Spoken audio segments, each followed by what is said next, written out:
Ne porte pas envie à ceux qui font le mal et ne cherche pas leur compagnie, car ils ne songent qu'à détruire et ils ne parlent que de nuire. C'est par la sagesse qu'on construit une maison et par l'intelligence qu'on la rend solide. C'est grâce au savoir que les chambres se remplissent de toutes sortes de biens précieux et agréables.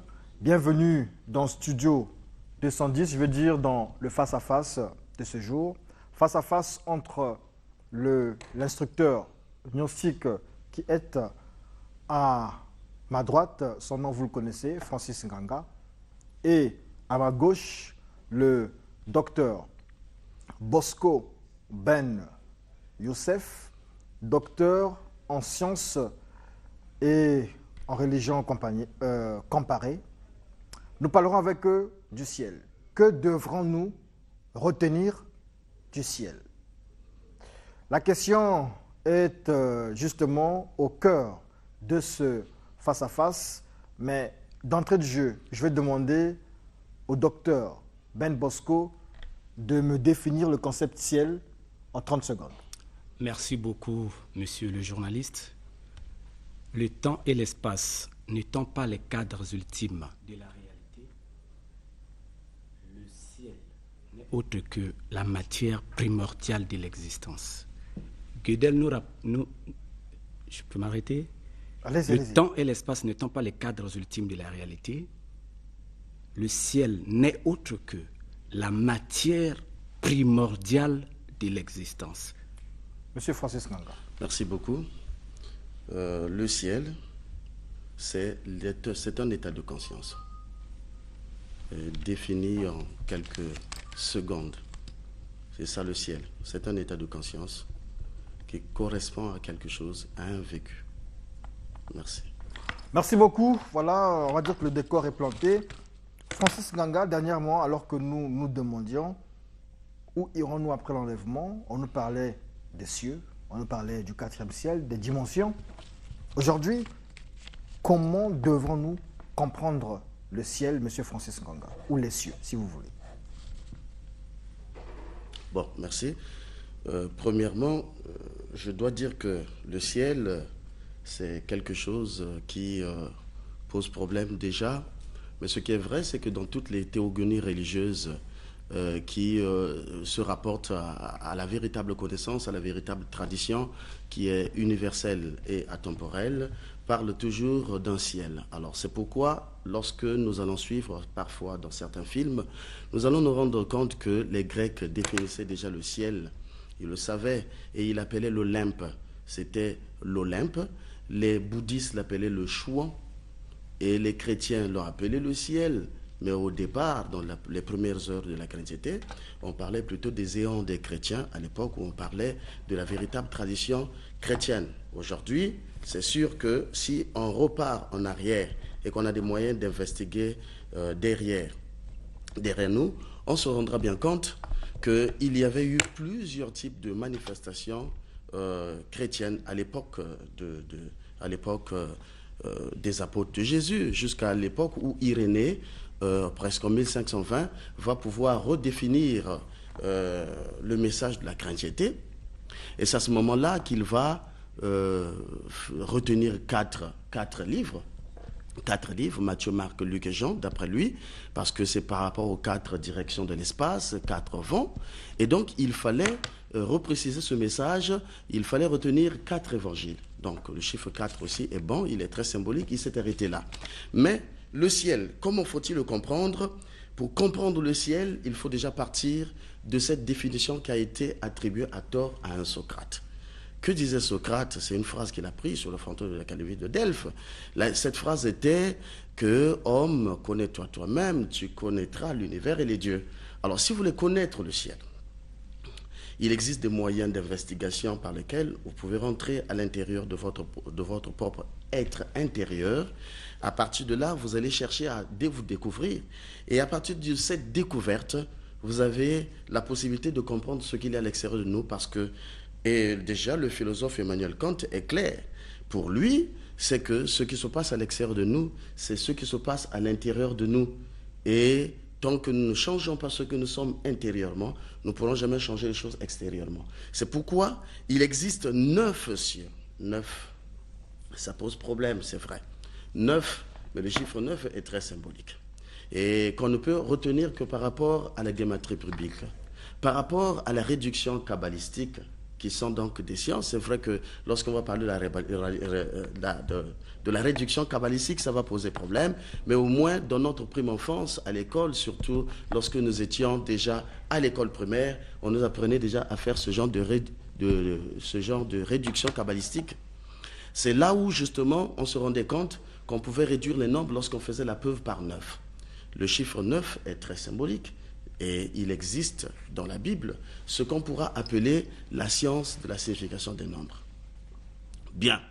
Donc, si on veut comprendre le ciel, c'est d'abord à l'intérieur de nous qu'on doit chercher à mener une véritable investigation interne. Et c'est là où on doit aller chercher tous les phénomènes, tous les mystères du royaume des cieux en rapport avec cette phrase socratique « Homme, connais-toi toi-même et tu connaîtras l'univers et les dieux ». Voilà. Comment devons-nous comprendre le ciel? Bon, d'abord, d'entrée de jeu, je reviens sur une chose très simple. J'ai écouté M. Francis Nganga, qui n'est autre qu'un instructeur gnostique. Malheureusement, il a semblé trop aller dans l'herméneutique chrétienne, mais sans pourtant en toucher le vrai sens. Il prend par exemple les expressions telles que la réduction kabbalistique, mais laissez-moi vous dire, M. Nganga, d'entrée de jeu, vous avez défini le ciel, malheureusement, vous n'avez pas touché le ciel selon les kabbalistiques. Et pourtant, vous y faites référence lorsque vous prétendez de décrire les 9 cieux tels qu'il l'a expliqué, tous ceux qui, par méconnaissance ou par approche superficielle, tels que les maîtres Mouram, ont tenté de toucher les séphirotes. Je sais là où tu veux en venir. Ça, sur place, ici, je vais démontrer aux gens, ça n'a pas de sens dans la gnose approfondie. Pour revenir très rapidement, mais les kabbalistiques définissent le ciel comme étant le Maïm. Ça, je crois que ça vous a échappé. C'est le Maïm. Vous avez cité les Grecs. J'ai la mythologie grecque ici avec moi. J'ai le livre ici qui parle de la mythologie grecque. J'ai les géants dans la Bible. Alors, pour revenir très rapidement au sujet, puisque je suis venu ici pour parler preuve à l'appui, pour revenir très rapidement au sujet, vous avez fait référence à Irénée. Mais Irénée parle de l'anthropologie chrétienne. Mais qu'est-ce que c'est que l'anthropologie chrétienne? L'anthropologie chrétienne est une science qui permet aux hommes de comprendre exactement quelle est la place de l'âme par rapport au corps. Est-ce que l'âme, on doit la dissocier du corps ou l'âme doit être associée au corps? Et très rapidement, encore une fois, en soulignant ce que vous avez dit, vous avez fait recours aux manifestations. Non, nous sommes sur le ciel dont vous avez parlé, les 9. J'aurais voulu que vous démontriez au moins les 9 cieux. D'entrée du jeu, je reviens sur ce que j'ai préparé ici comme thématique. En fait, je dis ceci. Le ciel n'est autre qu'une matière primordiale. L'homme est au centre du ciel. L'homme, c'est le premier ciel. L'homme, c'est le premier ciel pour commencer. Parce que l'ironie du sort voudrait à ce que les gens séparent l'homme de la planète Terre. Comment voulez-vous, il a cité Socrate, mais je rappelle ce même Socrate qui dit connais-toi toi-même. Comment voulez-vous que vous qui êtes les terriens, vous ne maîtrisez pas d'abord la terre, qui est le premier ciel, dont l'homme a été tiré de ce ciel, parce que, encore une fois, nous sommes dans l'espace. Monsieur Konga, dans l'espace, la notion du ciel n'existe pas au sens où vous les définissez en 9. Je vais aller au-delà du 9 pour montrer que nous sommes dans le vide. Dans le vide, la notion du 9 n'a pas sa place d'être. Les cieux, comprenez-le, les cieux sont infinis. Pour revenir sur l'homme, l'homme c'est le premier ciel. Dans l'homme se trouvent 6 cieux. Le premier ciel de l'homme, c'est le ciel physique. Parce que c'est l'homme qui est l'acteur du ciel. Sans l'homme, on ne peut pas parler du ciel. En l'homme lui-même, d'abord pour commencer, étant être anthropologique, l'homme incarne en lui 6 cieux. Les 6 cieux de l'homme sur la planète Terre. Le premier ciel de l'homme, c'est le ciel physique. Le deuxième ciel de l'homme, c'est le ciel astral. Le troisième ciel de l'homme, c'est le ciel mental. Et le quatrième ciel de l'homme, c'est le ciel causal, le ciel bouddhique et le ciel atmique. Le ciel atmique, c'est le ciel des grands, dans lesquels les gnostiques font référence, puisque le sixième ciel de l'homme lui-même en tant qu'homme, parce que si l'homme lui-même n'est pas un ciel, comment voulez-vous que nous étudions les cieux théogoniques et cosmologiques, sans pourtant d'abord commencer par l'homme qui est lui-même le premier ciel, parce qu'il est situé aussi, encore une fois, dans un ciel qui est la terre. Alors, pour parachuter sur mes 5 minutes qu'on m'a donné, je réitère, l'homme c'est le premier ciel. Dans l'homme se trouvent 6 cieux. On ne peut pas aller au-delà de 9. Les gnostiques situent mal la structure des cieux. Le premier ciel, c'est l'homme qui est sur la terre.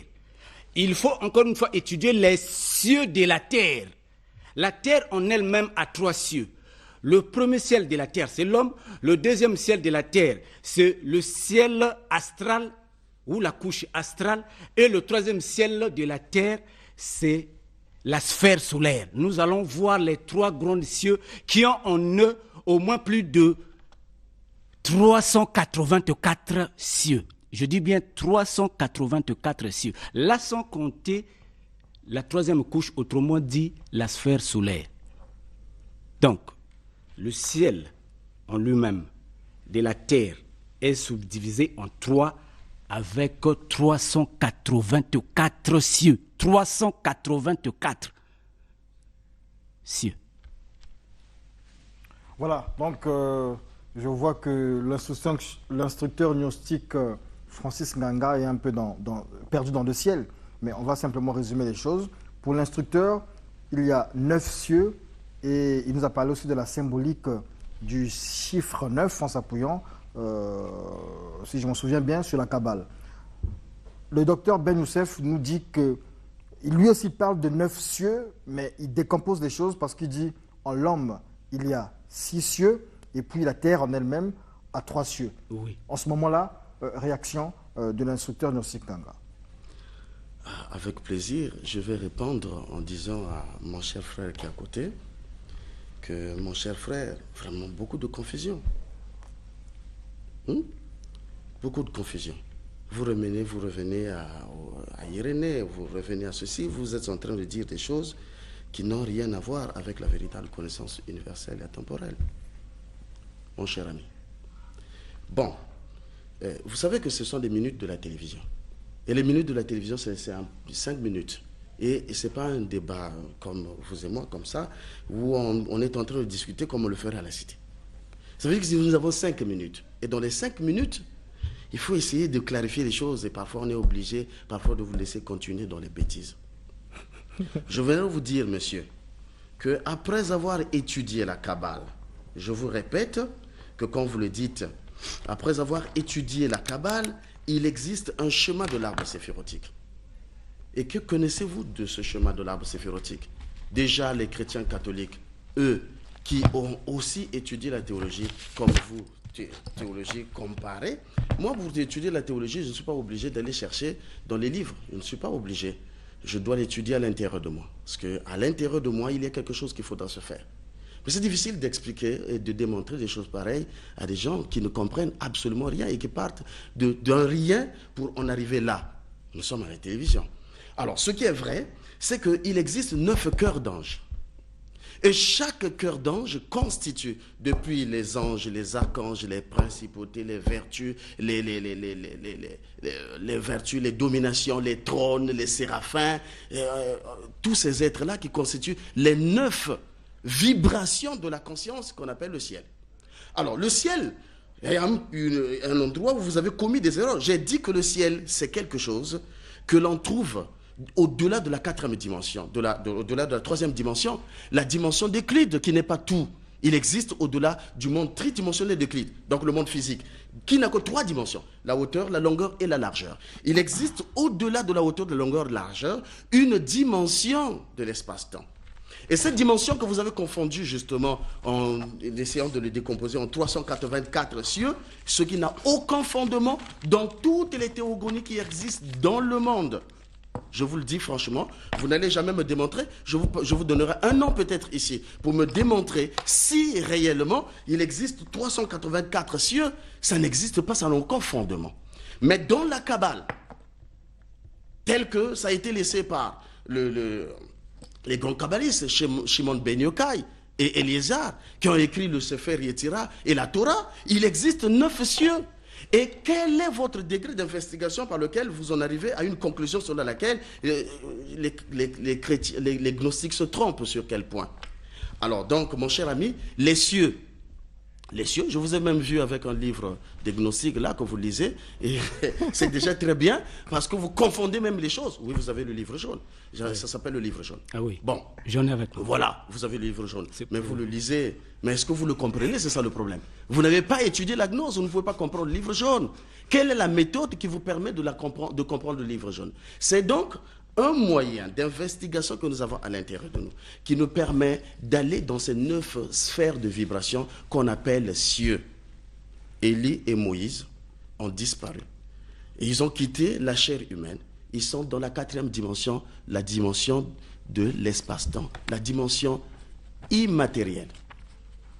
Alors, donc, si vous voulez comprendre ces cieux, vous devez savoir que ces cieux se pénètrent et se compénètrent, mais sans pour autant se confondre ici et maintenant. C'est un effort que vous devez faire pour essayer de comprendre quelles sont les véritables réalités. Alors, quelqu'un qui ne sait pas où est-ce qu'il va pendant la nuit, lorsqu'il dort, quel est le travail qu'il a à faire dans ces dimensions de la conscience, où il se déambule comme un mort, quelqu'un qui n'a pas la possibilité de pouvoir investiguer consciemment, et qui parle de l'astral à quelqu'un qui connaît l'astral. Donc, moi, je me pose des questions. Je crois que C'est encore son temps. Je me pose des questions. Où est-ce que vous êtes tombé pour parler des choses avec autant d'incohérence possible? Ok, voilà. Je crois que... C'est son temps encore. C'est son temps, les 5 minutes ne sont pas Donc, passées. c'est ça. Okay. Je vous dis que ces mondes se pénètrent, se compénètrent sans pour autant se comprendre. Si vous voulez bien comprendre ça, allez étudier la théorie de la relativité générale et restreinte d'Einstein. Monsieur Ngonga, à quelque Voilà. chose de choquant frise l'arrogance. Le docteur Bosco Benoussef, c'est un spécialiste de la géophysique. Monsieur Ngonga, j'ai votre livre ici, vous n'avez pas ce que je connais. La spiritualité ne s'arrête pas seulement du point de vue de Samael Oum. C'est être enfant dans la spiritualité. Je veux te le démontrer à peine là. Je suis venu pour ça. Monsieur Ngonga, j'ai étudié la Kabbale plus que vous. Vous êtes en train de tâtonner sur les 9 cieux, vous êtes même perdu dans votre propre sujet. Je te le prouve maintenant. Monsieur Ngonga, j'ai vu quelqu'un te surestimer sur les réseaux sociaux. Vous savez d'où partent les 384 cieux? Mais vous parlez de Sanna Kumara. Monsieur Ngonga, mais Sanna Kumara, mais vit dans quelle sphère?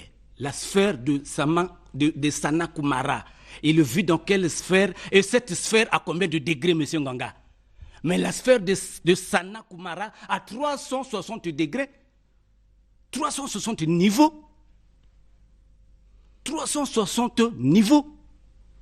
Par erreur, vous les gnostiques, vous placez le Melchisédek étant le renouveau de Sanna Kumara, alors que le Melchisédek n'a que 318 degrés. Monsieur Ngonga, vous n'avez pas étudié la Kabbale plus que moi. J'ai ici cours de Kabbale, numéro 10, les 4 mondes. Vous ne pouvez pas interpréter la Kabbale si vous ne maîtrisez pas la parade. Vous n'en avez même pas cité là. Quelle est cette Kabbale que vous parlez? Vous avez parlé de Shimon Moshe. Il est dans quelle école kabbalistique? Ben Yochai. Oui, il est dans quelle école kabbalistique? L'interprétation kabbalistique se base sur 4 fondements. Vous avez le fondement des rabbins, le fondement rabbinique, vous avez le fondement scientifique, vous avez le fondement biblique et vous avez le fondement extérieur. Mais les 4 fondements, tu ne cites pas, tu fais référence justement à « Non, j'ai étudié la Kabbale ». J'ai étudié la Kabbale. Mais quelle Kabbale avez-vous étudié? J'ai que 2 minutes, il a parlé plus que moi, s'il vous plaît. Non, il a parlé plus 5 que minutes, moi. c'est 5 minutes. Ok, il a parlé plus que moi. On vous fait signe, c'est bon. Ok. Alors, pour revenir sur les 384 cieux, Monsieur Ngonga, nous sommes sur la sphère Terre. La sphère Terre en elle-même est subdivisée en 2 grandes parties. Vous avez les entités de la Terre. Vous avez cité ici l'ordre angélique sur les 72 anges de la Kabbale. Mais les 72 anges de la Kabbale, c'est une vision erronée de l'Église qui n'a rien à voir avec les connaissances ésotériques approfondies. Est-ce que tout le monde est obligé de parler le langage des anges? Le langage angélique, c'est un langage juif qui n'a rien à voir avec la connaissance approfondie, parce que les Égyptiens, qui maîtrisent très bien le livre de mort, ainsi que les Tibétains, ne parlent pas des anges. Ne parlent pas des anges. Pourquoi veux-tu tout ramener dans le langage angélique? Les 72 anges que tu as parlé, ainsi que leur hiérarchie, tirée dans Exode chapitre 14, versets 21 à 23, n'ont rien à voir avec la connaissance approfondie des cieux. Maintenant, pour revenir sur les cieux, nous avons le premier ciel ici, j'ai dit c'est l'homme. L'homme est subdivisé en 6. Le deuxième ciel, c'est la terre. La terre en elle-même est subdivisée en 4 cieux. Vous avez l'élément feu. L'élément feu qui est subdivisé, qui est en lui-même, le feu est un ciel qui est subdivisé en 8 petits cieux. Le feu lui-même, l'air. D'où mets-tu les créatures de l'air s'ils ne sont pas situés sous certains cieux? Alors, après les cieux des 4 éléments, chaque élément est subdivisé en 8 cieux. Et quand vous faites 8 fois 4, vous avez 32. Déjà, vous dépassez les 9. Votre 9 là, les 9 cieux que vous citez, vous les soutenez sur quelle interprétation? Monsieur Ngonga, donnez-moi le nom de votre interprétation qui vous limite seulement à 9 cieux. La sphère terre, après l'élément terre qui est subdivisé en 32 cieux, vous rentrez dans la sphère terre. La sphère terre, monsieur Ngonga, ce n'est pas la terre en tant que solide, matière solide. Quand nous quittons la terre en tant que solide, nous devrions traverser la sphère terre. La sphère terre en elle-même est subdivisée en 2 grandes parties. Vous aviez d'abord la partie des cieux, des maîtres qu'on appelle les élémentaux. Monsieur Ngonga, les élémentaux vivent sur les cieux. Après les élémentaux, vous rentrez dans les cieux des gouverneurs. Mais les gouverneurs, vous en aviez 360 cieux. Vous me posez une question qui est erronée, je voulais dire, pour quelqu'un qui fait référence à la matière approfondie, à la connaissance approfondie de la Kabbale.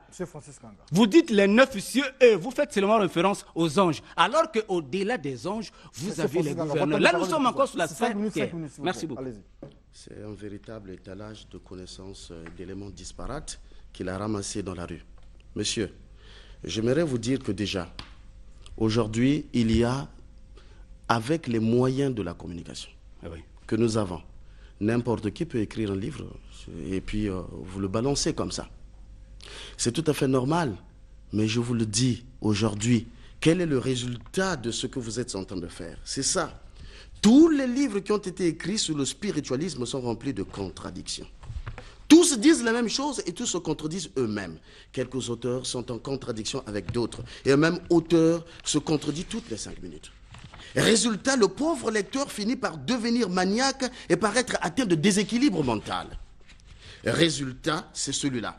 Alors, lorsque je parle d'un Aoun Veor, c'est pas Aoun Veor, parce que Aoun Veor, je le jure au nom du Père bien-aimé que quiconque met ses enseignements en pratique deviendra un être terriblement divin de l'univers.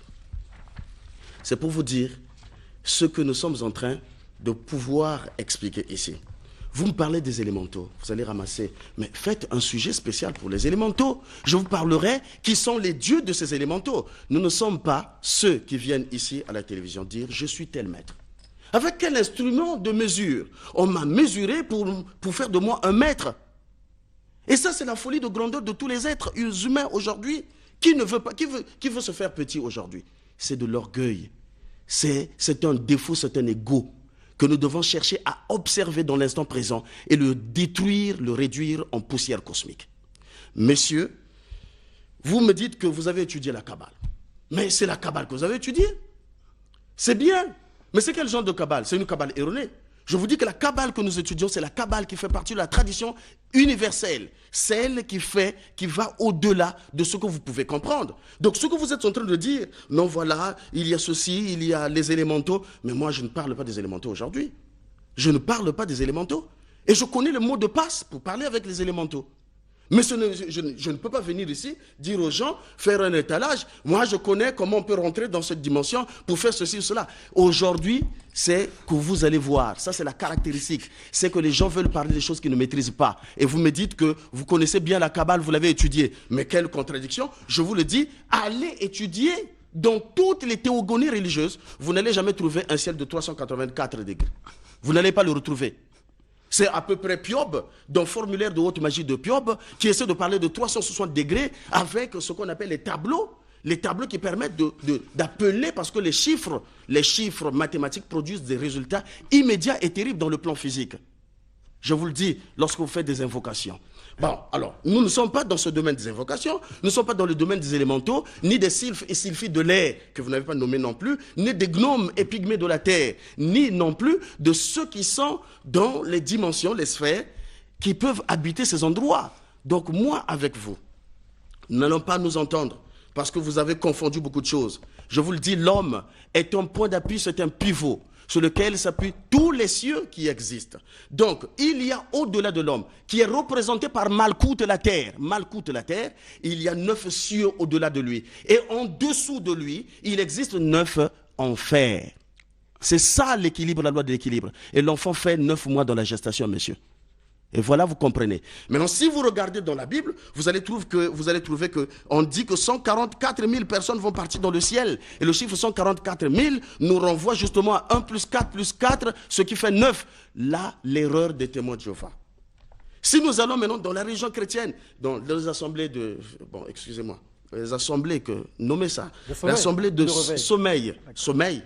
Là où on cultive le sommeil. Vous allez voir également, on vous dit que dans le désert, fuyait une personne, une dame, qui devait enfanter en 1260 jours, ce qui devait nous rendre 9. Monsieur Donc, Nganga, par réduction kabbalistique. Monsieur, vous devez vous taire puisque c'est mon temps. Okay. Pourquoi vous vous précipitez à raconter, même c'est des étalages d'incohérence que vous êtes en train de raconter là. La Kabbale, allez voir même les rabbins juifs, allez voir n'importe qui, je vous le dis, vous allez voir la division du monde en 9 cieux. Et ça n'existe pas, ce que vous êtes en train de dire. Donc aujourd'hui, je vous ai parlé déjà de Piob qui a essayé de vouloir dire certaines choses dans un certain contexte, hein, avec 360 degrés. Mais je vous dis en vérité, monsieur, ça n'existe pas.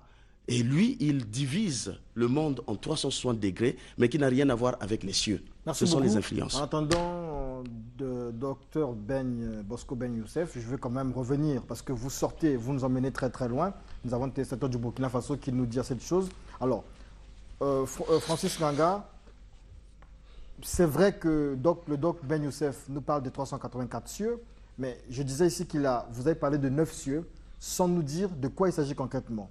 Le docteur Ben Youssef, j'ai dit ici, a décomposé les 9 cieux. Ça, c'est ma façon de voir les choses. Puisqu'il nous a parlé des cieux qui sont en l'homme, les 6 cieux, et des cieux de la terre, 3 cieux. Mais vous, comment vous décomposez vos 9 cieux? Comment pouvez-vous nous expliquer vos 9 cieux? Rapidement. Écoutez, moi, je ne peux plus décomposer les 9 cieux. Il n'en existe que 9. C'est oui. tout. Oui, les téléspectateurs veulent comprendre c'est quoi ces 9 cieux-là. Ce sont des sphères de la vibration de la conscience. Ce sont des sphères de la vibration de la conscience. Et ça fait longtemps. D'ailleurs, quand j'ai donné la première définition, j'ai dit que c'est un état de conscience. Le ciel est un état de conscience. Ce sont des états de conscience. Et des dimensions par lesquelles l'être aussi peut rentrer. Parce que ces dimensions correspondent à quelque chose, à un vécu réel par rapport à notre développement spirituel ici et maintenant. Les cieux sont abstraits. Les cieux? Non, ce n'est pas abstrait. Si c'est abstrait, les personnes ne peuvent pas, les maîtres qui ont investigué ne peuvent pas aller dans ces dimensions. Les êtres qui vont dans ces dimensions ne peuvent pas y aller et revenir. Lorsque vous vous rappelez le passage de la transfiguration, lorsque Jésus est allé sur le mont Tabor, il a convoqué Élie, il a convoqué également Moïse, mais ils étaient dans les cieux. D'accord. Voilà, donc ce n'est pas de l'abstraction. Okay. J'aimerais signaler aux téléspectateurs avertis, vous comprenez que M. Nganga s'embrouille. On lui pose la question, décompose-nous les 9 cieux en question, il est bloqué. Il n'arrive plus. Il ne peut pas sortir ni avancer. J'apprends à M. Nganga, moi je suis un professeur de mathématiques. Le 9 n'est pas le plus grand nombre dans la spiritualité, c'est même élémentaire. Le plus grand nombre c'est 60.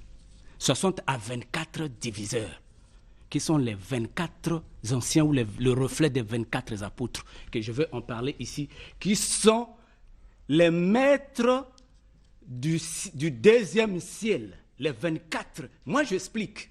Je dis ceci, je reprends, pour apprendre à M. Nganga la spiritualité approfondie. C'est que M. Nganga raconte les maîtres Mouram, les Samaël.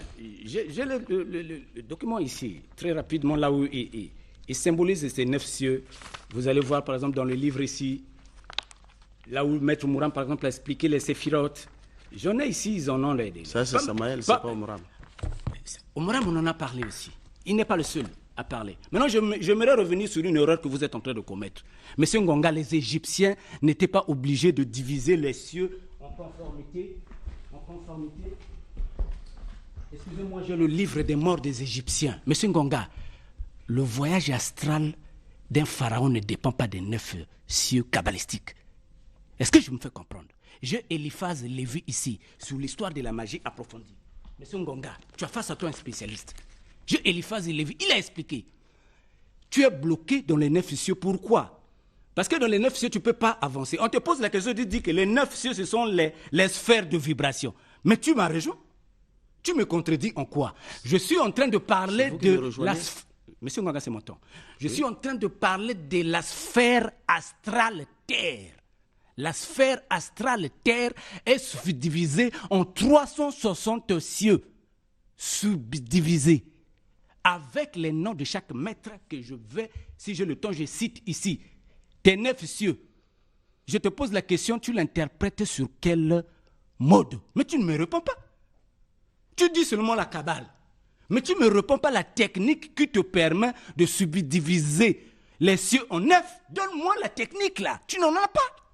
Mais je te réponds. C'est par la paradèse.